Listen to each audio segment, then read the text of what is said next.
r/ask Reddit. What is the most adult thing you have ever done? I woke up one morning and I realized I hated my ducking job. I hated my boss. I hated the project I was on. I hated my commute. I hated my work conditions. Then I put my pants on and went to work. Because I have a family to support and bills to pay. My husband felt the same way recently. He applied for a new job in a different department with different hours and a different commute. Got the job. Makes more money.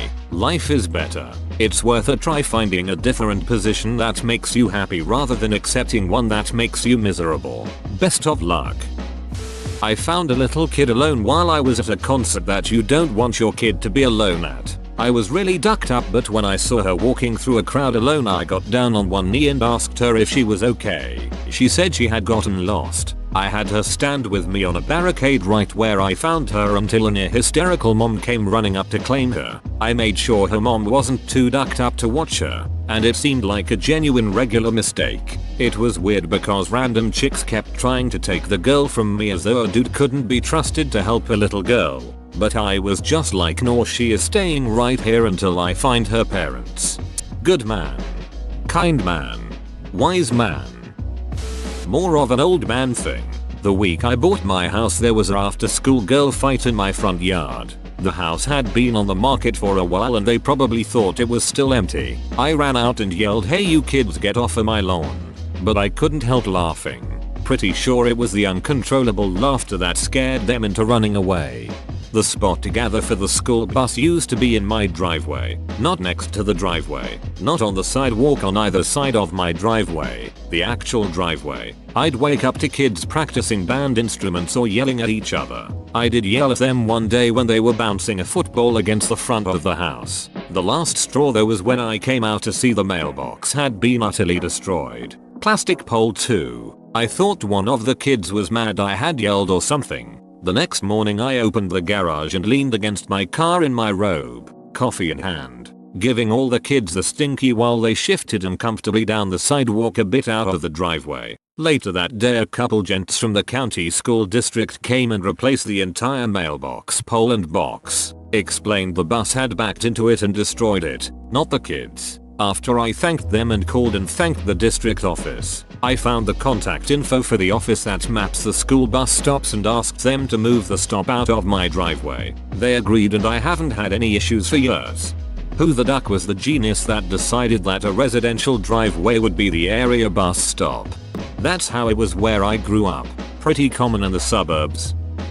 Told a bunch of kids to shut up because I'm trying to sleep. This is grandma and grandpa territory. Well, I'm 26 and it was only 10 PM, so to me yes. I once told a bunch of grandmas and grandpas to shut up because I was trying to sleep. Got excited about buying a vacuum, among other household items that would make me groan as a child. Whenever I buy something, I try to find some enthusiast subreddit or other online community first and go with their recommendation. Without fail, it's always a great choice, and you actually get pretty hyped about it as well for when it arrives, which is weird when it's something usually incredibly mundane. I love doing this. 2. My favorite is a nice LED flashlight I got from someone on Reddit. It has lasted me for years and I use it as a bike headlight, a headlamp, and a flashlight as needed. Had a one night stand and it somehow came up that we were both in the market for a new set of dishes. So the next morning we got up early and went out shopping. Never saw him again, but I'm still very happy with my dishes. He just wanted you to think of him every time you used your new dishes. God tier player. Went to the dentist on my own volition. Bought a set of Tupperware with the lids attached, and being extremely excited about it. No missing lids in this Methodican house. All in the span of a week. Bought a carpet cleaner. Bought a new set of non-stick skillets. Cleaned out the closet and several other nooks where stuff likes to hide. Me and the wife acted like kids after Christmas. One night you go to bed hardcore rock and roll. The next day you're excited about a grocery store grand opening. A few years ago, they replaced a major bridge that I commuted over. They opened the eastbound side on a work day. So cool. Drove over it. The westbound side was open during spring break. I got up, drove over it, got off at the first exit after the bridge, and drove back home. I also went to the grand opening of the new bridge, and I never do civic-minded stuff. Fun thing is how your dentist fears change over the years. As a kid I was scared it was going to hurt. These days, I'm more scared that the doctor is going to make a mistake as she digs inside the root canal. It's a few micron to the wrong side and the whole tooth is lost. Kinda hard not to think about that while in the chair. Picked my child up from a party. Common name of child, your dad's here. Well, dang. I'm a grown up. That happened to me the first week my daughter was in daycare. 2 or 3 older kids acted like it was their job to announce loudly whenever a parent showed up. What cracked me up was once I forgot my daughter's jacket and I came back after I had already picked up my daughter and the same 2 or 3 kids sounded off and then realized my daughter had already left. Was very confused why I came back a second time. I have 3 kids, and it still feels alien to call them my daughter or my son. What, they let me have those? One of my colleagues has a 4-month-old daughter at the ripe old age of 22. He told me when they were leaving the hospital, he and his GF were both thinking the same thing. They're just giving her to us? You're letting me take this thing home? I have 3 kids born when I was 29, 34 and my husband was 37, 42 and we felt that way every time. I wonder if anyone leaves the hospital thinking, I know exactly what I'm doing. I took beer out of the fridge because there wasn't room for my vegetables. Then drank the beer, right? Seriously, what happened to the beer? I'm getting a little nervous over here. OP. Turned myself into prison. I got the judge to delay my sentence for a month. But that meant I had to willingly walk into the jail on the date we agreed on, having only spent a little over a day in jail before. It took some deep breaths before I started that walk. I hope you got your life back on track, man. I did. Almost every one of my run-ins with the law involved alcohol in one way or the other.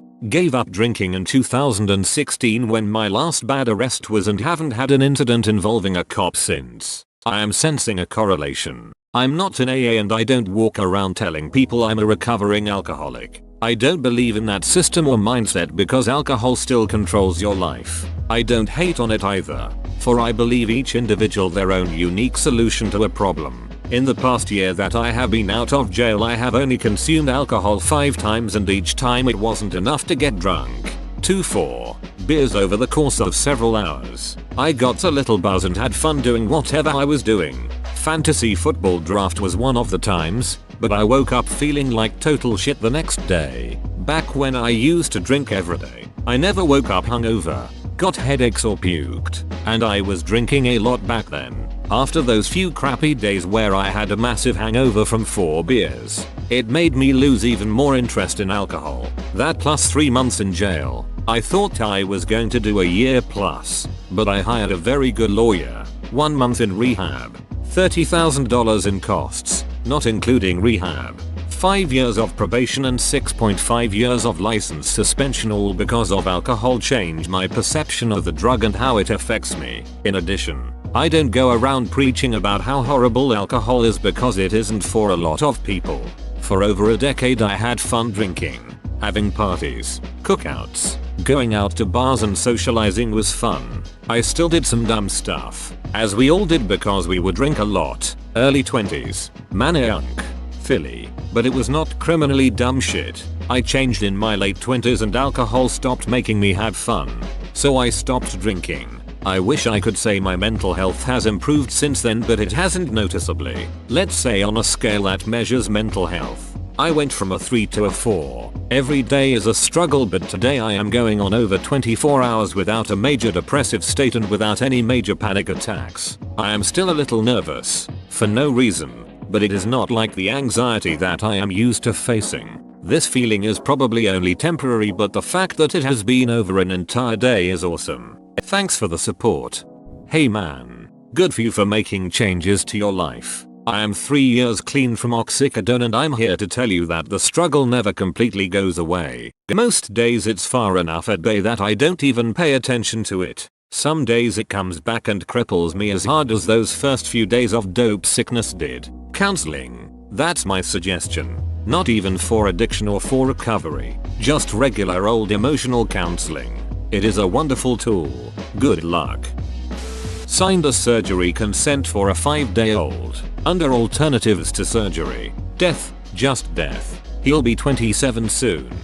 This made me so happy to read.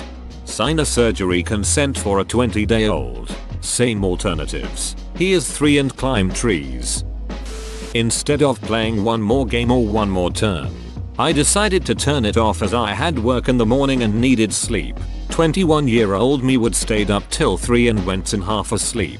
Sid Media shakes his head, but his heart nods in acknowledgement.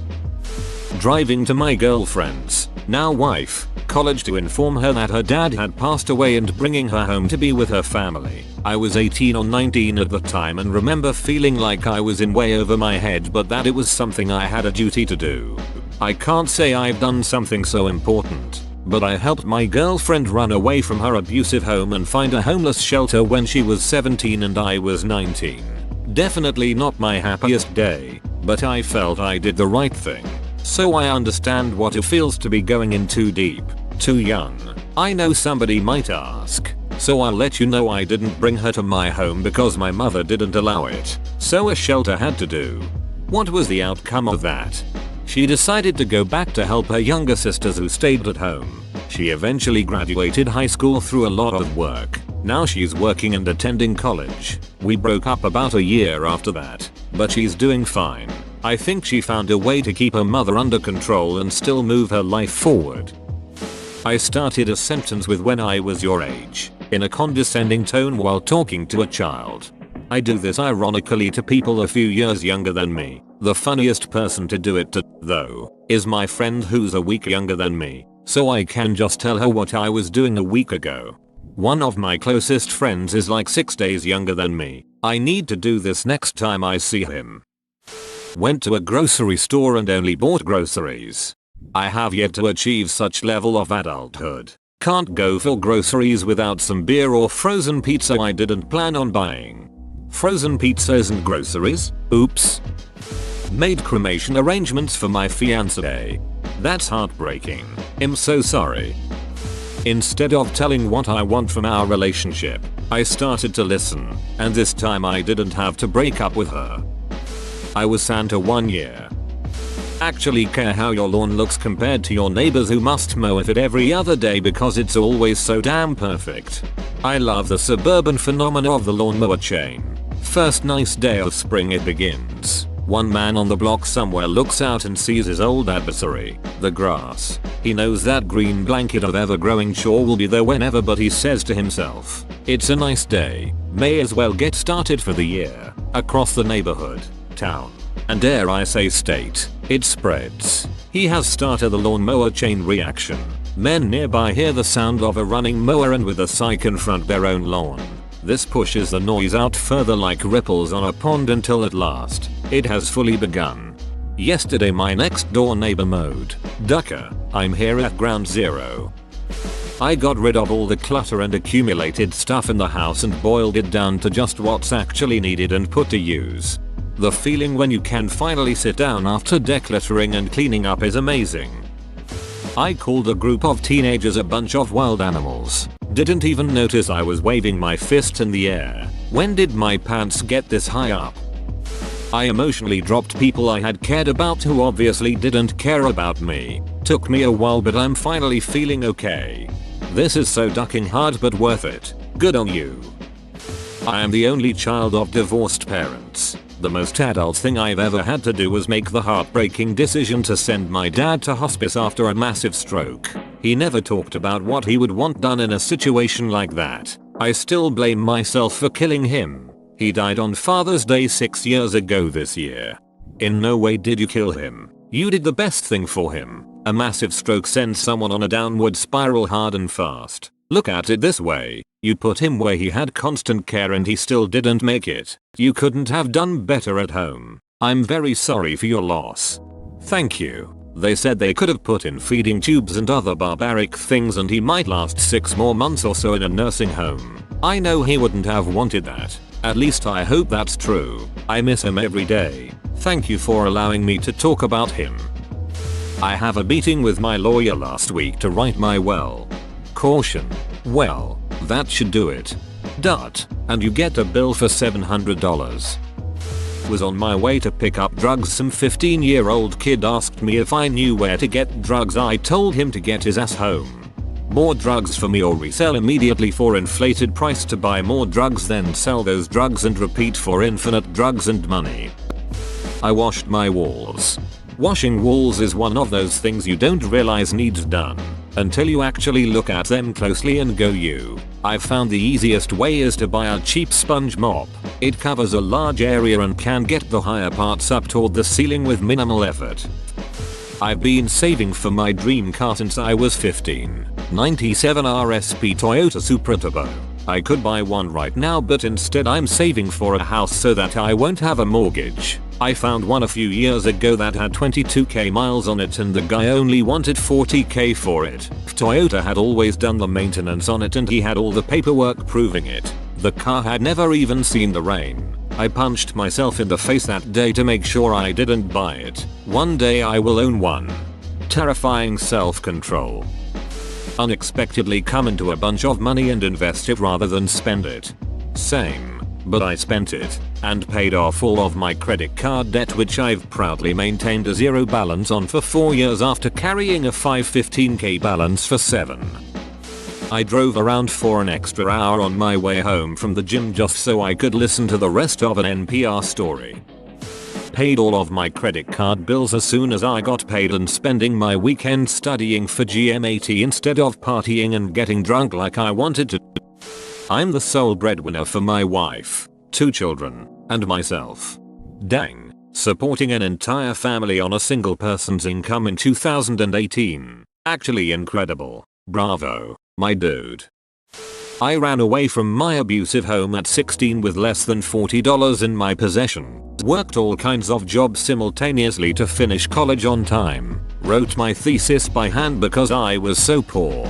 Worked some more and saved for grad school so I could have more career opportunities. I have no more debt and finally have savings after years of poverty and struggle. Went to therapy to confront my anxiety, PTSD and depression. It's been a little over 10 years since I ran away. Life isn't perfect, but I'm the happiest I've ever been. I wouldn't have the life I have now if I didn't run away when I was 16, and in a lot of ways, that's the most adult thing I've ever done. Made multiple copies of mine and my daughter's birth certificate just in case. Once I took the tiny sliver of soap left and added it to a new bar. I did my taxes last week and found I was getting $1,700 back. Instead of being happy, I was pissed that I let the government hold on to that money for a year instead of me being able to invest it. I remember doing my taxes a few years ago and I pretty much hit $0. I owed nothing, and the government owed me nothing. I was crestfallen as I had always counted on that little bump to cover whatever emergency was going on in my life at the time. But my tax guy was like, no, this is how you win at taxes. This means that the government isn't holding onto your money interest free. Now I'm a bit more of an adult with a grip on my finances and I get what he meant. I'm only 28, but last summer I saw a kid, maybe 15 or 16, sitting on a skateboard smoking a cigarette. As a former smoker, I felt compelled to warn him of the dangers of smoking. I said, "Hey kid, I know you probably don't care, but one day you're gonna regret smoking. And it's easier to quit early on than it will be when you get older." He slowly stood up, skated off, and said duck off as he skated by. I thought to myself, yeah, I would have said the same shit as a kid. LOL. I did a business and 2 transactions in one day. I had to make the decision to put down a beloved cat. Walking home from the vet with an empty cat carrier was when I felt like I had finally graduated to adulthood. I did not like that feeling. My roommate and best friend committed suicide recently. When she never came home, I filed the police report, and I went through her room when the officers came by to talk to us. We found a box labeled to her ex, and I opened it with the officers there because she had put me as the return address. Inside we found a simple booking for a hotel room, and the police left. Time feels like an eternity when you know what's going to be at the end of that road, but you hold on hope that there's a chance that she might be okay. She wasn't, and I screamed my soul out on my living room floor, but for only a little while. because my friend was estranged from her family. I didn't have time to cry because someone needed to find some way to contact these people. From there it was a flurry of trying to help coordinate arrangements with her family in another state, talking to friends about what happened, preparing her precious items to go home to her family, and all the while I kept finding more notes she left for me to find. This was less than a month ago, and I'm still helping close out accounts. I don't want to be an adult right now. Whoa, you made it to the end? You're a ducking beast. I'll cut you a deal. Smash like and subscribe for more curated content, bruh. It's free and that's a great price.